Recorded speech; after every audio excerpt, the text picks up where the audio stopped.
Hello guys, good morning and I welcome you to the module 4. Basically हम कुछ चीज़ें जो हैं बेसिक कॉन्सेप्ट्स के बारे में सीख चुके हैं. Then I will give you just brief overview कि अभी तक हमने जो जो चीज़ें की है जस्ट गो थ्रू दैम. तो बेसिक इलेक्ट्रिकल कॉन्सेप्ट्स में we have already talked about potential difference, current, voltage, power and energy. इसके बारे में मैं बार बार आपको बता चुका हूँ. These are very important concepts और इसके बिना you can't go to the next modules. So these things should be in your mind that what is potential difference की वजह से करंट आया, करंट की वजह से आपके अंदर करंट के एक प्रेशर जनरेट किया, that is voltage, and voltage and current ने एक पावर बनाई and that power when we utilized for a time it became energy. ठीक है, तो ये सारी चीज़ें it should be clear in your mind. So then we discussed about the DC circuits. मैंने एसी और डीसी के बारे में आपको बताया था. So this is our syllabus according to the basic third semester syllabus आप बोल सकते हैं. ये हमारी चीज़ें हैं. तो कुछ चीज़ें आप इसमें देख चुके हैं, जैसे कि मैंने आपको डीसी और एसी के कॉन्सेप्ट के बारे में बताया था. इसको देख के आपको याद आ गया होगा कि कैसे कैसे हमने बात की थी उसके बारे में. So DC is basically a constant value current and it is called as direct current, and AC is the alternating current, जिसके बारे में हम बाद में बात करेंगे. And the average value of AC is zero and DC is having always having some average value. Then मैंने बात की थी आपसे कि जब हम करंट फ्लो की बात करते हैं there are two directions of current, and जब जिनकी हम बात करते हैं that is one is the conventional direction of current. Conventional direction of the current is always from positive to negative. Positive से नेगेटिव की ओर होता है हमेशा ये. ठीक है, is it clear? Then after that we have talked about the actual direction of current is flow of electrons. Actual direction of current क्या है हमारे पास? That is flow of electrons है. Flow of electrons is from negative to positive. तो ये बात हमेशा ध्यान रखनी है. आपने कोई भी आपसे पूछे कि what is direction of current, then you have to say that direction of current is positive to negative, but actual direction of current, that is flow of electrons, is from negative to positive, because the electrons originate from the negative, they push the next electron, then a vibration or a frequential vibration occurs which causes the flow of current. Then next हमने बात की थी KCL और KVL के बारे में. इसके बारे में मैंने आपसे डिटेल में बात की थी. ठीक है, और मैंने आपको कहा था कि what is Kirchhoff's voltage law and Kirchhoff's current law. तो किरचॉफ्स वोल्टेज लॉ, किरचॉफ ने दो लॉ दिए, you know, one is the Kirchhoff's current law and one is the Kirchhoff's voltage law. Kirchhoff's voltage law के बारे में मैंने आपको कहा था कि sum of all the voltages, voltage drops, EMFs, voltage sources is zero in a closed loop. Closed loop में क्या होता है, सारी की सारी जो वैल्यूज़ जिनकी यूनिट्स क्या हैं, वोल्ट्स, उन सब का सम क्या होता है, zero. This is basically energy conservation law है ये. And KCL is the conservation of charges. तो इसके बारे में भी हमने डिटेल में डिस्कस की थी. मैंने आपको कहा था कि this is the basic definitions of KCL and KVL, but इसका बैकग्राउंड मैंने आपको बताया था कि what is a loop, what is a network, what is a circuit. ठीक है, तो ये सारी चीज़ें हमने यहाँ पे डिस्कस की थी. देन मैंने आपको ये सारा कॉन्सेप्ट बताया था कि इस पॉइंट पे देयर इज़ ऑलवेज इस पॉइंट पे लेट मी जूम दैट. इस पॉइंट पे मैंने आपको बताया था कि जब हम किसी सर्किट के बारे में बात करते हैं, this is our circuit and when current flows, तो क्या होता है, आपको हमेशा सबसे पहले क्या करना है, पॉजिटिव और नेगेटिव को डेजिग्नेट करना है. तो आपको पता होता है कि बैटरी का जो लॉन्ग साइड होती है दैट इज़ पॉजिटिव, जो शॉर्ट साइड होती है दैट इज़ नेगेटिव. ये तो आपको पता है. देन आपको क्या नहीं पता है, that is when current flows. पहले तो आपको अगर करंट दिया है then it is well and good. अगर करंट नहीं दिया है then you have to go from point A to point B. Current जो है एंटर किया पॉइंट ए पे और लीव किया रेजिस्टेंस को पॉइंट बी पे. तो क्या होगा, द पोटेंशियल और the pressure at point A is greater than pressure at point B. तो that's why we say that is a voltage drop. There is a voltage drop here. यहाँ पे क्या हो गया जी, वोल्टेज ड्रॉप हो गया या प्रेशर ड्रॉप हो गया. तो हमेशा इसको जब हम लूप में चलते हैं, मैंने आपको कहा था you have to stand in the loop. आपको लूप में खड़े होना पड़ेगा खुद. जब आप लूप में चलेंगे you have to see in the circuit कि पहले मेरे को कौन मिला. ठीक है, ये मैं बहुत डिटेल में डिस्कस कर चुका हूँ आपके साथ ये सारी चीज़ें। देखो यहाँ पे मैंने आपको दोनों चीज़ों के बारे में बताया था। दिस इज़ काउंटर क्लॉकवाइज, ये सेम सर्किट लिया मैंने, दिस इज़ एंटी क्लॉकवाइज। ठीक है, तो आप क्लॉकवाइज घूमो, सॉरी क्लॉकवाइज घूमो या एंटी क्लॉकवाइज घूमो, दोनों में सेम चीज़ आएगी, the equation will remain same, the energy conservation law will not change. ठीक है, तो जब आप यहाँ से घूमें, ठीक है, जब आप यहाँ से घूमें in this circuit, when you started traveling like this, that is clockwise direction में, तो आप यहाँ खड़े हुए थे, तो सबसे पहले आपको V1 का क्या मिला जी, नेगेटिव मिला। ठीक है, V1 का क्या मिला, नेगेटिव मिला, तो आपने देखो लिखा -V1। ठीक है, देन आपको क्या मिला, प्लस का V2 मिला। ठीक है, प्लस मिला ना पहले, देन आपको उसके बाद क्या मिला, प्लस का IR1 मिला, not R1, it is IR1 because V is equal to I into R। ठीक है, you have to write it in volts, always volts. ठीक है, देन उसके बाद क्या मिला, प्लस का R2 मिला। इसी तरह से आप चाहे ऐसे घूम लो चाहे ऐसे घूम लो। अब ऐसे घूमोगे तो कहीं से भी स्टार्ट कर सकते हैं आप, V2 से स्टार्ट कर देते हैं, V1 से स्टार्ट कर देते हैं। तो आपको सबसे पहले यहाँ से अगर आप चले तो क्या मिला आपको, V1 मिला। ठीक है, जो कि पॉजिटिव का था, देन R2 मिला, IR2 मिला, जो कि क्या था, नेगेटिव था, मतलब इस तरफ लोअर पोटेंशियल था, इस तरफ IR1 मिला जिसका लोअर पोटेंशियल था, इस तरफ IR2 मिला जो कि V2 मिला जो कि नेगेटिव था। तो ये चीज़ बहुत ही ज़्यादा क्लियर होनी चाहिए आपको कि जब हमने KVL अप्लाई करना तो कैसे अप्लाई करते हैं KVL को। Then next thing we have talked about, ये हमने एक सर्किट सॉल्व किया था, जस्ट एन एग्जांपल। ठीक है, you can see that, revise कर सकते हो आप इसको। Then after that I talked you about KCL, conservation of charges, that is Kirchhoff's current law. Kirchhoff's current law में क्या किरचॉफ्स ने क्या कहा, current entering and leaving a point is equal and the sum of all the currents at a node is equal to 0। तो किसी भी point पे सारे के सारे करंट्स का जो सम होगा दैट इज 0 होगा। अब आपको क्या करना पड़ेगा, या तो आपको इनकमिंग करंट को पॉजिटिव मानना पड़ेगा, आउटगोइंग को नेगेटिव मानना पड़ेगा, आपकी मर्जी है। यू कैन जस्ट एज्यूम कि इनकमिंग पॉजिटिव है, आउटगोइंग नेगेटिव है, या उल्टा भी कर सकते हैं आप, that is up to you. But एक बार जो सोच लिया वही रखना है हमेशा फिर आपने। ठीक है, because that leads to confusion और आपका क्वेश्चन गलत हो जाएगा नहीं तो। ठीक है, तो इस पे देखो, लेट अस सपोज हम ये वाला एग्जांपल लेते हैं। इस वाले एग्जांपल में आप देखो क्या है, इस वाले एग्जांपल में आपको देखना है यहाँ पे कि करंट एंटरिंग कितने हैं। इसमें करंट एंटरिंग है I1 I2 I3 एंटरिंग है, I4 और I5 जो हैं they are leaving the node. तो क्या होगा, हमने इनकमिंग को क्या लिया था जी, पॉजिटिव लिया था, तो सारे के सारे इनकमिंग्स को क्या ले लो आप, पॉजिटिव ले लो, that is plus I1 plus I2 plus I3, and negative कौन है, आउटगोइंग है, तो उसको आप नेगेटिव ले लो, आउटगोइंग को नेगेटिव ले लो। तो आपने क्या किया, आउटगोइंग को क्या ले लिया आपने, नेगेटिव ले लिया। देखो ठीक है, और इन सब का सम क्या हो गया जी, 0 हो गया। यहाँ पे इन सब का सम हो गया 0। So I think it will be clear.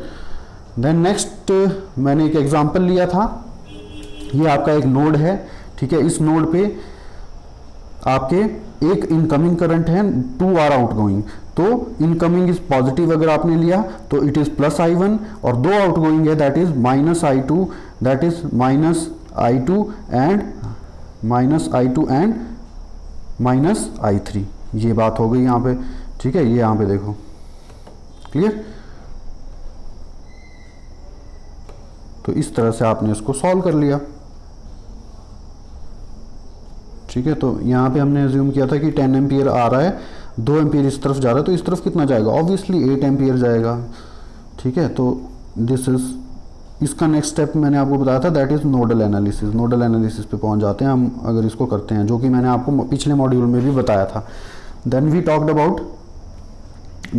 About resistance. हमने फिर इसके बाद किसके बारे में बात की थी, ठीक है, रेजिस्टेंस के बारे में हमने क्या बात की थी, वो सारी की सारी चीज़ें आपको यहाँ से रिवाइज हो जाएंगी। जस्ट सी इट वंस, आप इसको देखेंगे तो आपको रिवाइज हो जाएगा मैंने क्या क्या बातें की थी रेजिस्टेंस के बारे में। रेजिस्टेंस को 3 चीज़ों पे डिपेंड करता है, that is length and area and nature of material. ठीक है, then we have talked about various terms. ठीक है, तो यहाँ से आप ओवरव्यू ले सकते हैं कि हमने क्या क्या बात की थी। Still you are having problem, you can ask me. ठीक है, ये मेगा ओम, किलो ओम का ये सारे कॉन्सेप्ट बताया था आपको। ठीक है, ये जो नेक्स्ट कॉन्सेप्ट है that is temperature coefficient of resistance. Temperature coefficient of resistance के बारे में हमने बात की थी। That is temperature coefficient of resistance क्या है, ये हमें बताता है effect of temperature on the resistance. तो effect of temperature on the resistance हम बात कर लेते हैं। What is the effect of rise in temperature, what is the effect of rise in temperature on resistance. तो यहाँ पे आप देख सकते हैं the effect of rise in temperature. Pure metals में क्या होगा जी, प्योर मेटल्स में क्या होगा, प्योर मेटल्स में आपका इंक्रीज होगा। ठीक है, जैसे जैसे आप टेम्परेचर बढ़ाएंगे तो क्या होगा, प्योर मेटल्स में रेजिस्टेंस इंक्रीज होगा, रेजिस्टेंस इंक्रीज होगा। देन नेक्स्ट, अगर आप अलॉयज की बात करें, देखो अगर प्योर मेटल्स में आप बात करते हैं ना तो ये बहुत ही अच्छी तरह से बढ़ता है। You can say that it is the increase is large and Fairlie regular for normal ranges of temperature. You can read this line. ठीक है, तो very clearly you can see that, but increase तो alloys में भी होता है। ठीक है, you can see that, see this point number 2, that is alloys के केस में भी क्या होता है, इंक्रीज होता है, but this increase is relatively small होता है। ये कैसा होता है, रिलेटिवली स्मॉल होता है एंड इरेगुलर होता है। For some high resistance alloys like eureka means 60% of copper and 90% of nickel and manganese, the increase in resistance is negligible over considerable range of temperature। तो कुछ जो हमारे अलॉयज हैं उनमें तो बिल्कुल नेग्लिजिबल इंक्रीज होता है। देन नेक्स्ट थर्ड पॉइंट के बारे में अगर हम बात करें, थर्ड पॉइंट में क्या होता है, इलेक्ट्रोलाइट्स, इंसुलेटर्स मतलब पेपर, रबर, ग्लास जो कि करंट को कंडक्ट नहीं करते, those are insulators. Partial conductors such as, partial conductors क्या हुए हमारे, सच एज कार्बन। इन सब में क्या होगा जी, इन सब में इट डिक्रीजेज, टेम्परेचर डिक्रीजेज। ठीक है, as temperature increases their resistance decreases, उनकी रेजिस्टेंस क्या होती है, डिक्रीज होती है। ठीक है, तो प्योर मेटल्स में क्या होता है, अगर आप टेम्परेचर को बढ़ाएंगे, उसके साथ की बात हो रही है सारी की सारी, अगर टेम्परेचर को बढ़ाएंगे तो प्योर मेटल्स में क्या होगा, रेजिस्टेंस इंक्रीज करेगा बहुत ही रेगुलरली और fairly, you can see that. Then secondly, increase the resistance, if you increase the temperature then alloys का रेजिस्टेंस भी क्या होगा, इंक्रीज होगा, इरेगुलर होगा, बहुत ही कईयों में तो बहुत ही नेग्लिजिबल होगा पर इंक्रीज होगा। देन अगर आप इंसुलेटर्स, इलेक्ट्रोलाइट्स, ठीक है, इन सारी चीज़ों के बारे में, partial conductor such as carbon, इनके बारे में बात करोगे तो क्या होगा जी, इसमें क्या होगा, डिक्रीज होगा, इसमें होगा डिक्रीज। तो ये सारी बातें हमने कर ली। ठीक है, यहाँ पे एक चीज़ देखो वेरी इंपॉर्टेंट, यहाँ पे लिखा है insulators is said to have negative temperature coefficient of resistance. यही हमारा नेक्स्ट टॉपिक है, that is temperature coefficient of resistance. इसको हम अल्फा से रिप्रेजेंट करते हैं, इसको हम अल्फा से रिप्रेजेंट करते हैं। देखो तो अगर आपने टेम्परेचर बढ़ाया और रेजिस्टेंस भी बढ़ा तो हमारा अल्फा क्या होगा जी, हम बोलेंगे अल्फा क्या है, पॉजिटिव है। अगर हमने टेम्परेचर बढ़ाया, रेजिस्टेंस घटा तो हम कहेंगे अल्फा क्या है आपका, नेगेटिव। Is it clear? तो इंसुलेटर्स के केस में क्या होगा, नेगेटिव, और प्योर मेटल्स और अलॉयज के केस में क्या होगा, alpha positive, that is temperature coefficient is positive. बहुत ध्यान से रखना इस बात को अपने पास कि इंसुलेटर के केस में होगा नेगेटिव टेम्परेचर कॉफिशिएंट, और आपके किसके केस में, अलॉयज और प्योर मेटल्स के केस में होगा पॉजिटिव टेम्परेचर कॉफिशिएंट।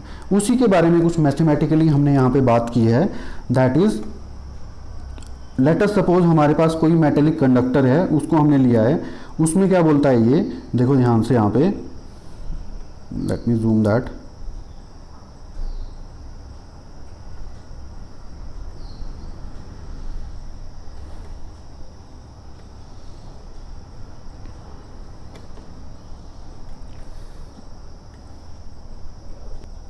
यहाँ पे देखो R not is at 0 degree centigrade, हम मेटेलिक कंडक्टर के बारे में बात कर रहे हैं। ठीक है, उसको हमने टेम्परेचर बढ़ाया धीरे धीरे और T डिग्री तक हम ले गए उसको, कितने तक ले गए, T डिग्री सेंटीग्रेड तक उसको ले गए।